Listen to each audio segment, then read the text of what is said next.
భారత స్టార్ ఆటగాడు రిషబ్ పంత్ త్వరలో మైదానంలోకి దిగే అవకాశాలు ఉన్నట్లు తెలుస్తోంది.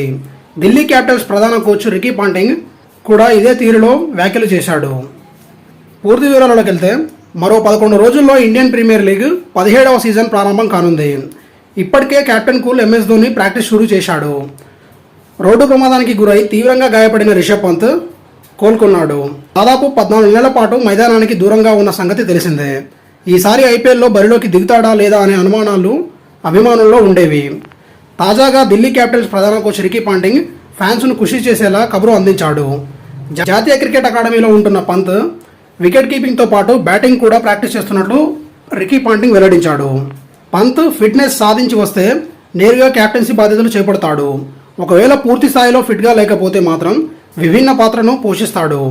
అదేంటనేది ఐపీఎల్ ప్రారంభ సమయంలో నిర్ణయం తీసుకుంటాం. ఇటీవల పంత్ ప్రాక్టీస్ మ్యాచ్ల్లోనూ ఆడటం శుభపరిణామం. ఫిట్నెస్ కోసం యువ క్రికెటర్ చాలా కష్టపడుతున్నాడు. కేవలం బ్యాటింగ్ మాత్రమే కాకుండా ఫీల్డింగ్, కీపింగ్ పైన దృష్టి పెట్టాడు. ఇప్పటి వరకైతే ఎలాంటి సమస్య ఉత్పన్నం కాలేదు. గతేడాది పంత్ లేకపోవడం వల్ల మేము చాలా నష్టపోయాం. ఈసారి కూడా అదే పరిస్థితి ఎదురవుతుందా అనే ఆందోళన నెలకొంది. కానీ పంత్ శ్రమించిన తీరును చూశాక మాకు నమ్మకం కలిగింది అని రికీ పాంటింగ్ వెల్లడించాడు. Thank you for watching. Please like, share, comment and subscribe for more videos. Daily Dose YouTube channel.